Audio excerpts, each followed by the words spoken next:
Leute, ihr habt mir eigentlich im letzten Video geglaubt, dass er ein Scammer ist, Leute. Und ihr habt nicht gesagt, ich soll heulen und so. Nur Hate-Kommentare, nur Hate-Kommentare. Ich werde jetzt beweisen, dass ich Real Talk Trusted bin, indem ich jetzt 100% mein Spaghetti verlieren werde, weil er ein Scammer ist, Leute. Ich join hier kurz meinen Main, also hier von meinem Main-Account-Server, damit er kurz alles nimmt, außer meinen Spaghetti, Leute. Sorry, dass das Bild auch so quer ist. Ich weiß auch gerade nicht, warum.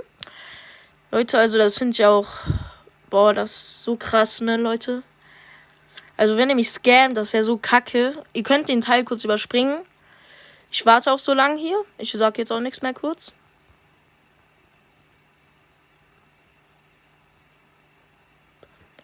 So, La Instinct ist weg. Jetzt Ketchudo.